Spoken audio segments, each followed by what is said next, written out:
Hey, how's everyone doing? This is New York Dan, the same man that the sign is mentions. Yes. How's everyone doing this evening? Are you enjoying this winter? Is it cold enough for you? Ha! Yeah, it's the pits here in New York. This winter sucks. It got a little warmer today, but I got my wireless weather station here. It's kind of after hours, guys. There's our temp, 32.3 degrees is the outdoor temp, and it's a balmy 68 in my house. Huh. Yeah, and the other temp sensor, this is in my garage right here. 34 in the garage. Barely workable. Maybe with the diesel heater. Anyway, we're going to talk some Nomadic, Fanatic this evening. Yeah.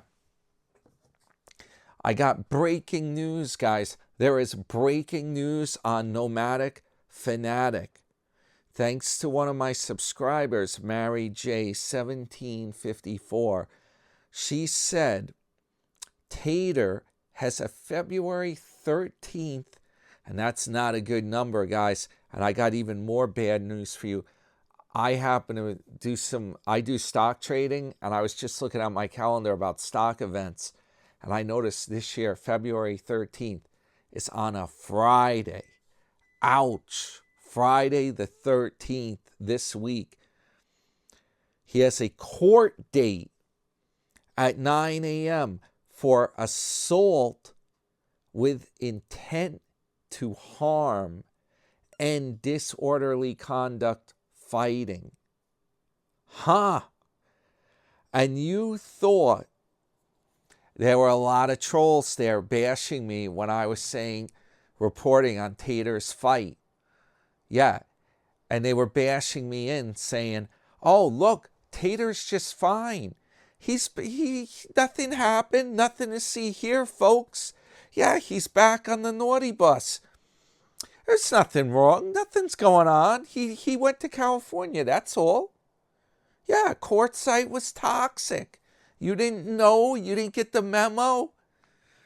Ha! Yeah, you won't believe how the troll action is when you do YouTube. They're bashing me for saying things like Tater got into the fight or Tater faces criminal charges.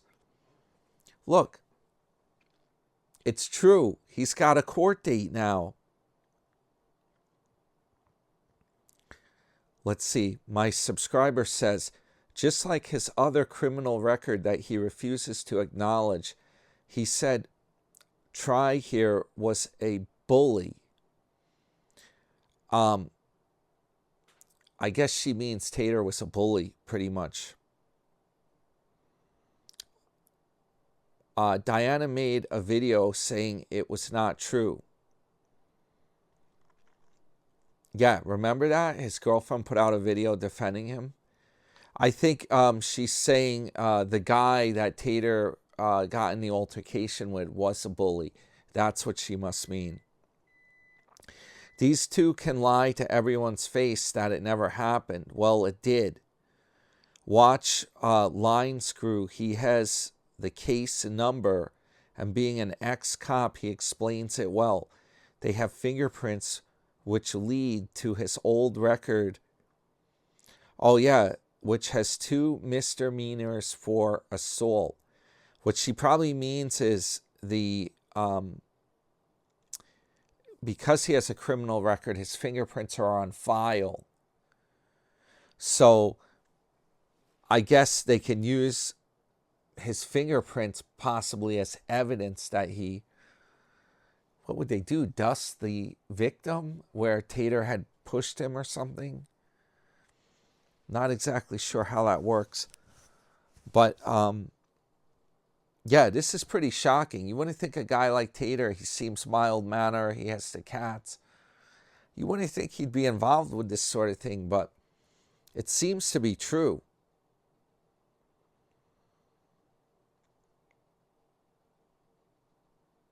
Yeah, Tater. And Line Screw. We'll have to check on that. Man, February 13th, this Friday. Oh, what did you guys think of this picture where Tater was on the edge of the cliff like that? He was drinking his coffee. Do you think you think that that's made with AI? Some people are telling me it's AI. I bought it hook and sinker. I thought it's real. He got a view of him drinking the coffee. It looked legit. But come to think, now that people mention it, I'm starting to wonder if it was real or not. That's awfully risky to do. That's why I put that short video up originally. I was like, you got to be kidding me. Is he really sitting on the edge of that cliff? Because you know what the scary part is? Like if you slip, when you get out from that position, how do you do it? You put your hands on the cliff and you push yourself back maybe. But I'd be a little scared wobbling around there. I don't know if I'd be able to enjoy that coffee very much.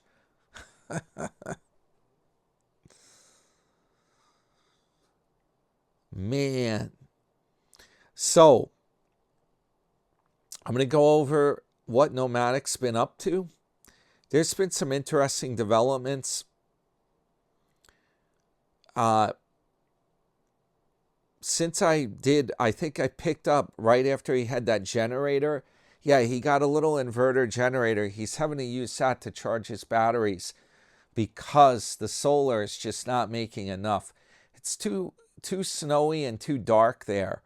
And now that he's got Diana was living in the bus, yeah, she's going to want things to be on. He can't penny pinch the power. So he bought it. He's running a gas-powered generator a lot. He left it going in one of his videos while they were out shopping. Like he let it run for like 8 hours.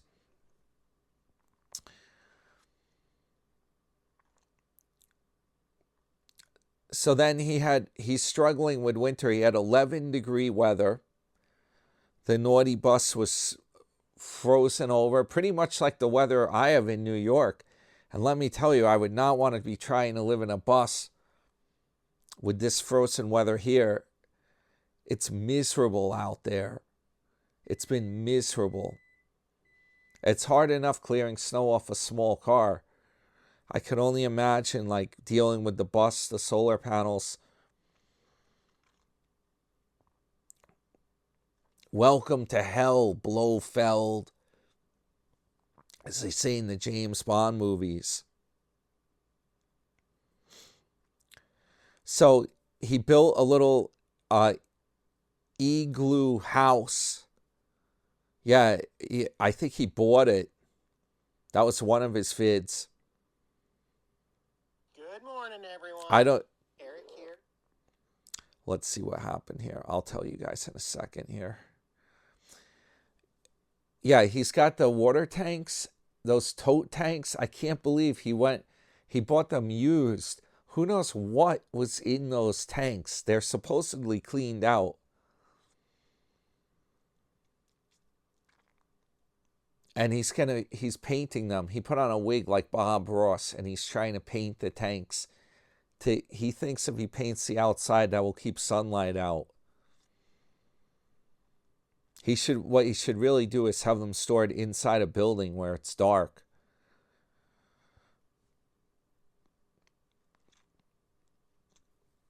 So he had set up a large inflatable off-grid igloo from a company called Sayak on his 5-acre homestead. He plans to use it for various purposes like camping, parties, and even as a temporary workshop. I don't know if he's got that correct. I think the real purpose of such a off-grid igloo, such as the party tent, is to have a fight like WWE. He's going to invite over his favorite instigators, and they're going to get into a fist fight. Huh? Yeah, there's an old saying, with friends like these, who needs enemies? I don't know what's going on, guys. I think Tater better live on this land alone and not get involved with having anyone over. Bad news, guys. It could be toxic. You don't want it to be toxic, right? Yeah. So apparently this damn thing has a remote control, an air blower to keep it inflated, to maintain its shape. It's like those bouncy houses for little kids.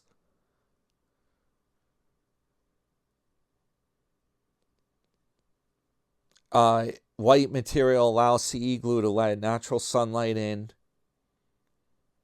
It provides a noticeable amount of insulation, nighttime lighting. Yeah, but you know what? The blower has to run the whole time with this igloo. You know what? He's peddling junk, folks. This is one of those product things that he's getting. He's trying to make commission and get paid to peddle it. That's what that junk's about. Let's see his painting video.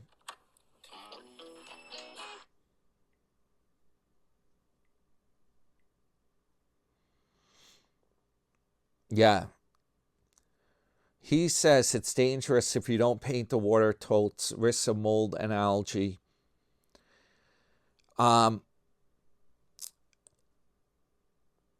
He's faced difficulties due to the freezing temperatures.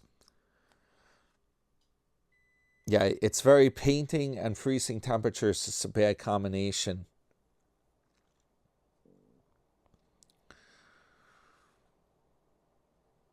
He painted them army green to block sunlight. He uses a roller and plans to have Diana assist with a paintbrush on the corners.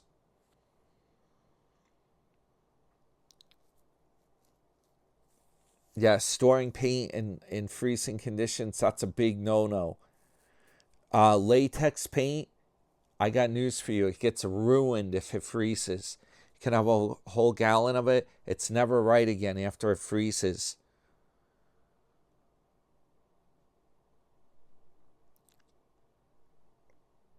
And he's got a problem with mud around his property.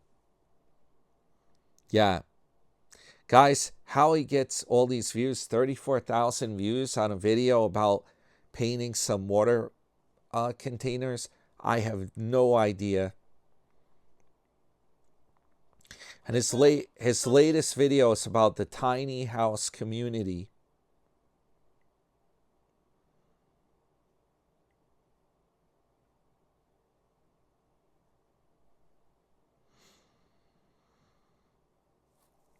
Oh, he went to church. He went back to church, Eric and Diana. They visit Lux Tiny House Community in Sholo, Arizona.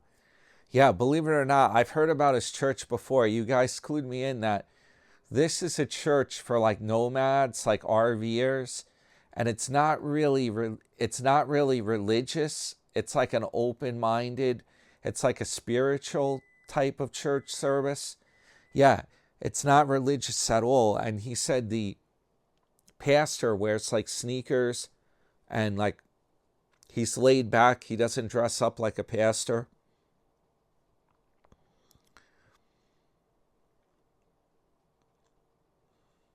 Now, it looks like everyone in that community has a very small car as well as a tiny home. The lots are very close together, offering limited space for vehicles and less privacy than traditional homes. Some homes have gardens, carports, solar panels, propane tanks, and some of them are built on large trailers, allowing them to be moved. So then they proceed to Home Depot and Walmart, and they try out a local pizza place, which they found disappointing. They end their day back at the homestead with a burn barrel fire. Wow. First of all, if you want good pizza, you got to go to New York. Huh? No, some of it's really good around here, but I'll tell you what, some of the pizzas I get that are frozen, that I cook myself, those are not bad. You can make them really good if you put the right toppings on them. Put some olives on. Put some extra cheese on it, extra tomato sauce. You can make a really good pizza right at home. But what I hate the most is when you go to a pizza restaurant and you're paying for pizza and it's bad. That takes the cake. You get skunked when that happens. I hate that. They're running a pizza restaurant. They don't even know how to cook pizza. I can make it better myself. That is what I hate. Man, that happens sometimes. So yeah, the tiny homes, apparently they also have very small cars at the tiny home community. And Tater didn't happen to catch them when they were outside, but the people that live in the tiny home community, they're very small. They're only about this high. Yeah, that's right, me lads.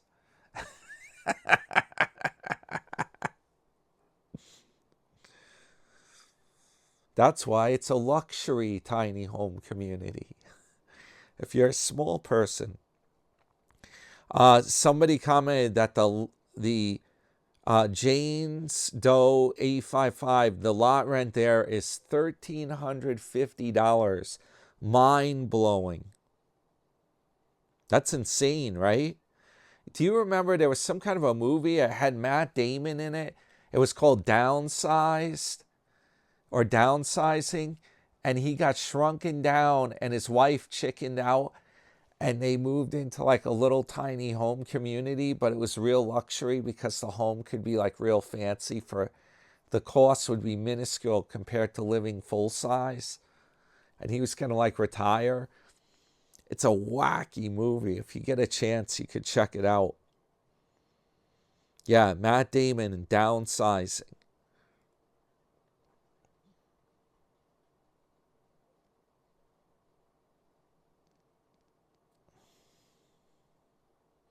Oh, yeah, this is a good one.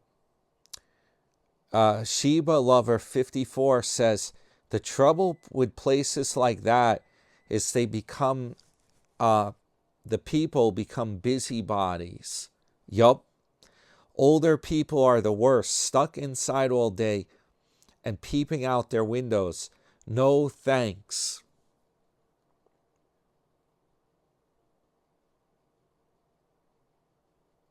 And Jane Stowe replied, peeping, no. They're out snooping onto your property, gossiping with neighbors, and seeking intel on private people. And they can't wait for you to put your recycle cans out. Ha! Yeah, guys, that's all you need. There's a term for that. It's called a yenta. Yeah. When I go down to Boca Raton, Florida, there's a lot of yentas around. I pulled over to check my oil. Oh, it's at the library. I opened the hood to check the oil on my car, my Mustang. You wouldn't believe it. Like 2 minutes later, there's some lady right by me asking what I'm doing. And she's like, it's not like she comes up to me in a nice way either. Yeah, it was an older lady, and she came up to me with like a snarl, and she was real mean, and she was like, I felt like a criminal. Yeah, I had to explain to her, I'm just checking the oil in my car. And then she was like afraid that the oil was going to leak onto the parking lot or something. Yeah, that's all you need. A yenta. That's happened to me a lot of times over there when I'm in Florida. Can't even breathe. Yeah, I know how the condo communities, yeah, everyone's watching. I know how it is. It's terrible. Too close for comfort. Mark Per 7224 says 100 grand to live in a shed 20 feet away from your neighbor. That is insane.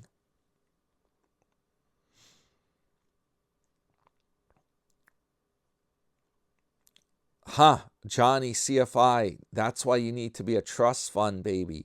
If you're not a trust fund baby, you are undesirable. Huh. Don't look at me. I work for my money, man. I did hard work, man. I slaved away.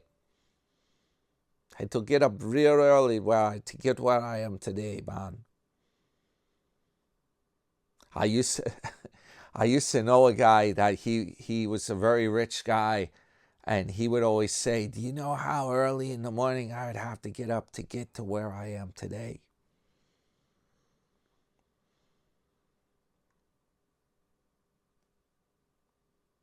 Let's see. Lee R7570 says, I agree with nearby neighbors. I'd want one on at least a couple acres. You know what's cool? I agree. If you can get some land and then you get one of these tiny houses, maybe even on like trailer wheels or something, you put it on your own property, then you got it made because you got seclusion. That's luxury right there.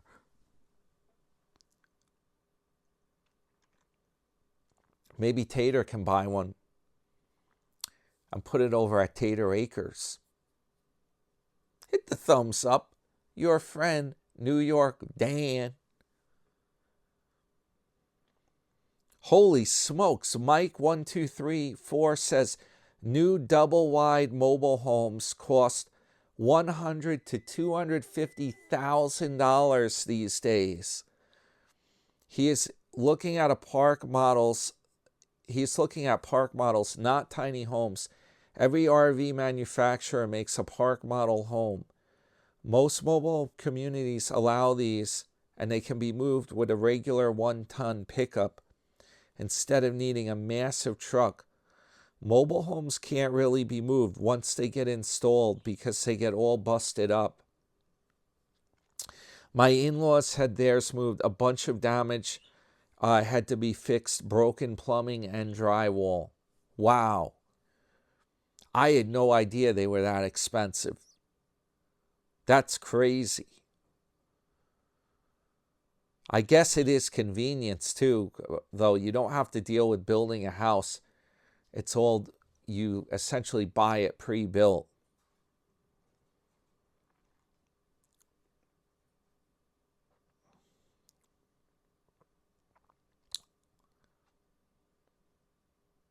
It says, Sheba Lover says, not if you could never afford to get a brick and mortar house in Phoenix where you can rent a 1-bedroom home, 650 square feet with no garage for only $1,300 a month, or buy a home that starts at $375,000 and you're crammed together with 5 feet in between each home.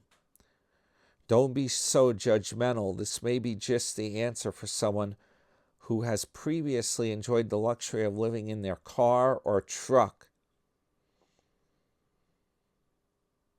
Yeah.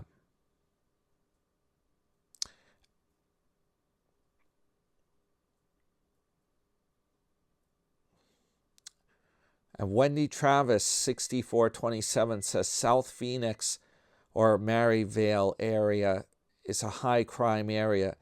Maybe far north, west side, Surprise, Avondale, southeast Maricopa is cheaper. I wouldn't live in those areas. You know what? There is another high crime area you got to watch out for. It's called Tater Acres. There's some criminals living on the premises, from what I understand. Huh? There's an unsavory character lurking about at Tater Acres. Yes, he has a court date coming up this week. You got to be careful. And Tater Land is a known criminal high crime area. There were several criminal activities going on there apparently, and he had to sell it.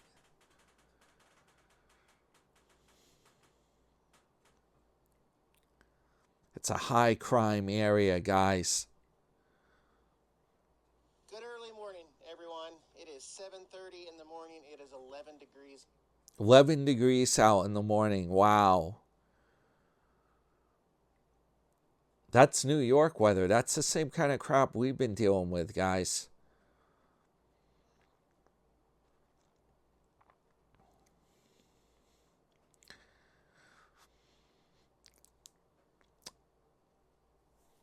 He's using the combination. Yeah, I've seen that. His propane heater got too much cat hair in it and it messed up.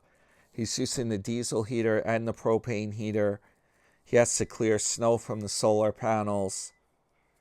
He's got mud on his boots and his tires.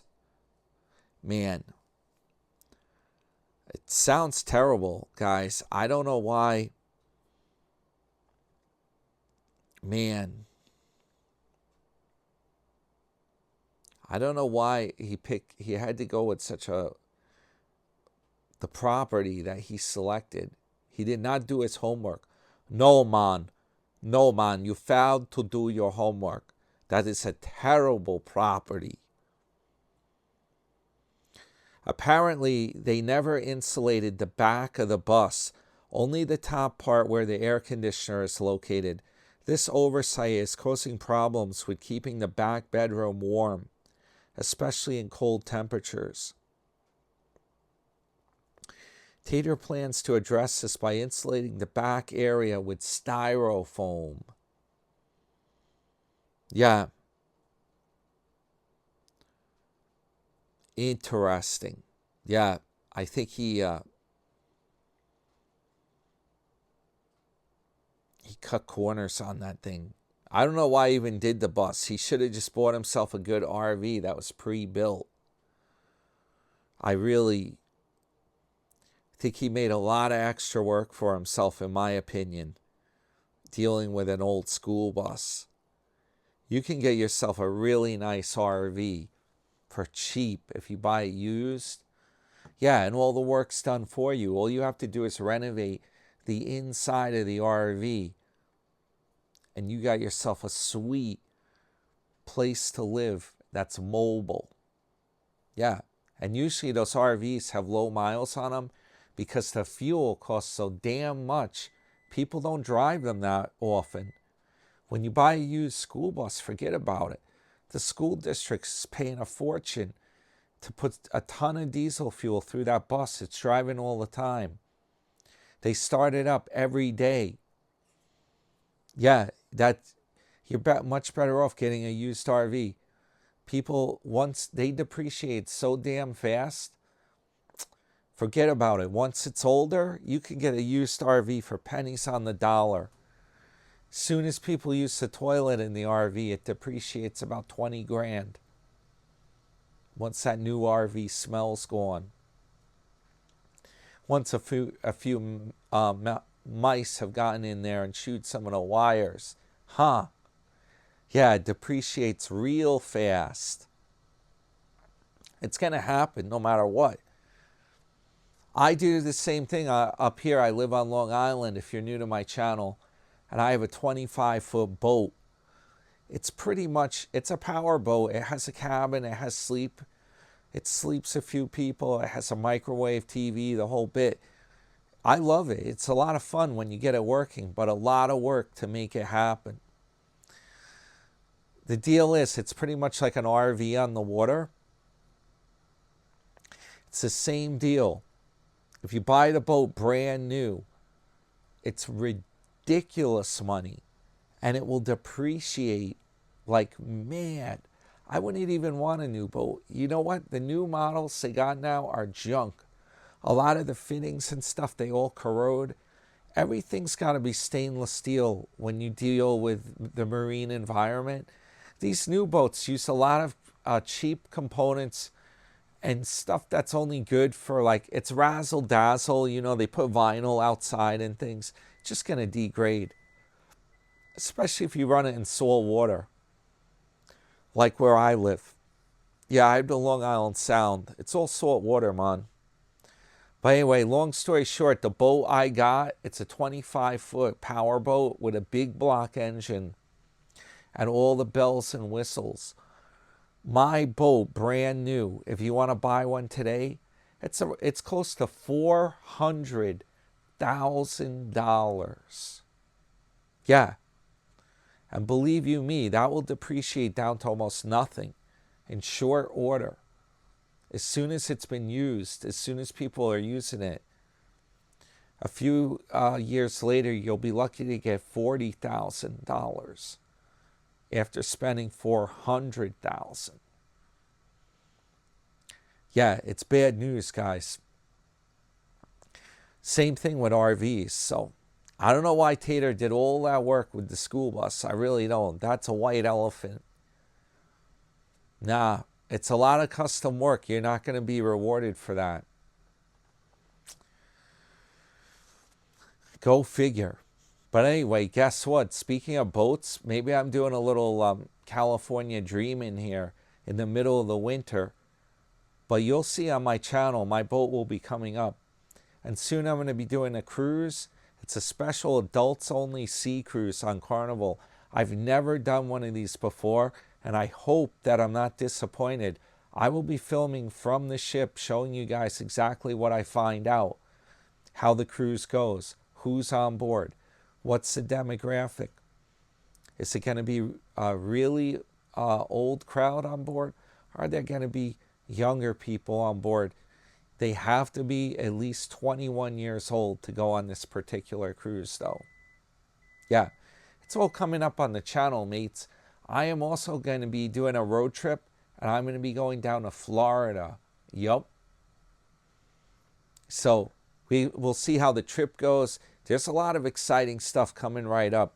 Subscribe for free if you haven't already. And yeah, I'll keep you posted. We'll see how it goes. What happens with Tater's court date. We'll see what develops here.